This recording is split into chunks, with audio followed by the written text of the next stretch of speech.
आप सभी का स्वागत है प्यारे स्टूडेंट्स मेरे इस यूट्यूब चैनल में। मैं चंद्रशेखर राय, assistant professor, Mahila Mahavidyalaya Seraikela, department of history, Kolhan university. प्यारे स्टूडेंट्स, आज के इस वीडियो में हम चर्चा करेंगे यूजी सेमेस्टर 1 के जिनका माइनर हिस्ट्री है उनके लिए कुछ महत्वपूर्ण प्रश्नों का चर्चा करेंगे ताकि आपके परीक्षा के लिए बहुत इम्पोर्टेंट हो, सहयोग थोड़ा आपको मिल सके। जैसा कि आप जानते हैं कि इसमें जो आपका सिलेबस मेंशन किया गया है उसके अनुसार से आपको भारत के विभाजन के विषय में पढ़ना है।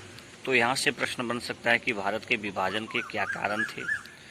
आपको संविधान सभा का है, कॉन्स्टिट्यूशन असेंबली के विषय में पढ़ना है तो आप इसको पढ़ लेंगे, यानी संविधान सभा के बारे में, संविधान सभा पर प्रकाश डालने ये प्रश्न बन सकता है। यानी संविधान का निर्माण किस प्रकार हुआ, उसके अस्थायी अध्यक्ष कौन थे, अस्थायी अध्यक्ष कौन थे, यानी कितने मेंबर थे, है ना, जो भी कुछ समितियां जो गठित हुए थे, भारतीय संविधान की विशेषता को भी पढ़ लेंगे। ये आपका इम्पोर्टेंट प्रश्न बन सकता है। प्यारे स्टूडेंट्स, आपका सिलेबस में है जैसे जो राजवाड़े इलाके थे, यानी जैसे कश्मीर हो गया, हैदराबाद हो गया, जूनागढ़ हो गया, ये तो मेंशन उसमें नहीं किया है लेकिन प्रिंसेस स्टेट लिखा हुआ है। तो इसलिए यहाँ से भी प्रश्न हो सकता है कि जम्मू कश्मीर का विलय किस प्रकार भारत में हुआ, हैदराबाद का विलय किस प्रकार हुआ। तो यहाँ ये भी प्रश्न आपके लिए बन सकते हैं। नेक्स्ट इम्पोर्टेंट मान के चलिए कि आपको शॉर्ट क्वेश्चन पूछेगा तो पंचशील का सिद्धांत बहुत इम्पोर्टेंट प्रश्न है।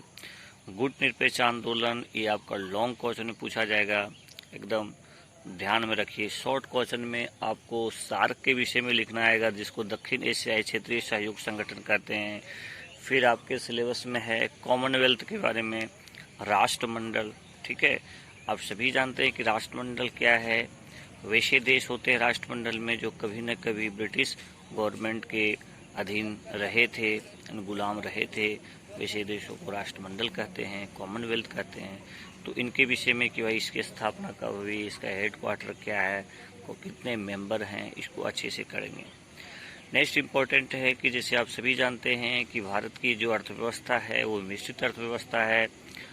हमारे पंडित नेहरू जी जो हमारे देश के प्रथम प्रधानमंत्री थे, उन्होंने हमारे देश की अर्थव्यवस्था को डेवलपमेंट करने के लिए मिश्रित अर्थव्यवस्था लाया। यानी सोवियत संघ और अमेरिका यूएसए के दोनों का उसमें मिश्रण रहा, यानी समाजवादी और पूंजीवादी का उसमें मिश्रण रहा। इसीलिए हमारे देश की अर्थव्यवस्था को मिश्रित अर्थव्यवस्था कहा गया। प्यारे स्टूडेंट्स, हमारे देश की अर्थव्यवस्था को हमारे यहाँ की गरीबी, बेरोजगारी, है ना, उद्योग धंधे के डेवलपमेंट करने के लिए, समुचित विकास के लिए नेहरू जी ने योजना आयोग की स्थापना किए। उसके बाद 5-5 वर्षों के लिए पंचवर्षीय योजना लाए। तो पंचवर्षीय योजना क्या थी, 5 ईयर्स प्लान जिसको बोलते हैं, ये आपको पूछा जा सकता है। 5 ईयर्स प्लान जो है सबका अलग अलग लक्ष्य था। जैसे फर्स्ट पंचवर्षीय योजना में कृषि पर जोर दिया गया, सेकंड में उद्योग पर जोर दिया गया। ठीक है, तो ये आपको शॉर्ट प्रश्न में बन सकते हैं। लॉन्ग प्रश्न में आपको बन सकते हैं जैसे भारत और चीन का संबंध, भारत और पाकिस्तान की संबंध, बहुत इम्पोर्टेंट प्रश्न है।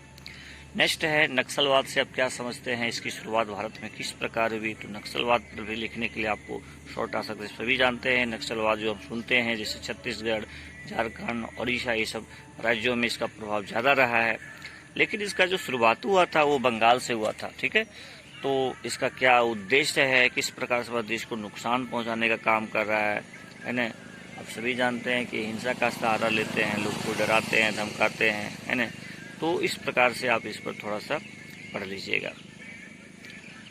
ये कुछ बेसिक प्रश्न हैं जहाँ से आपको आप और भी आपका है जैसे जो सिख दंगे हुए, चाहे कुछ आंतरिक विद्रोह होते रहते हैं जो किसी क्षेत्र को लेकर के, किसी मांग को लेकर के, आपका सिलेबस में मेंशन है। एक प्रश्न एकदम इम्पोर्टेंट बनेगा आपको, जेपी आंदोलन, एकदम इसको पढ़ लीजिएगा। जयप्रकाश जी जो है जो बिहार से संबंधित है और यह आंदोलन एक छात्र आंदोलन के रूप में उभर के सामने आया। छात्रों का खूब सहयोग मिला। बेरोजगारी, गरीबी, इंदिरा गांधी जी की सरकार की जो पॉलिसी थी उसके खिलाफ में व्यापक रूप से पूरे देश में आंदोलन का प्रभाव रहा। ठीक है, तो इसको आप पढ़ लीजिएगा, बहुत इम्पोर्टेंट प्रश्न है। प्यारे स्टूडेंट्स, मुझे लगता है कि यदि इतना प्रश्न यदि आप कर लेते हैं तो आपको किसी तरह का कोई प्रॉब्लम नहीं होना चाहिए। एग्ज़ाम के पहले मैं इस पर ऑब्जेक्टिव भी बना दूंगा। आप ज़्यादा से ज़्यादा लाइक कीजिए, शेयर कीजिए, अच्छे से पढ़ाई कीजिए, पॉजिटिव रहिए, बहुत हड़बड़ाने की आवश्यकता नहीं है। कोई भी प्रश्न को नहीं छोड़िएगा, सारे प्रश्न को अटेम्प्ट कीजिएगा और अच्छे से पढ़िए। ठीक है, बहुत बहुत धन्यवाद आप सभी का।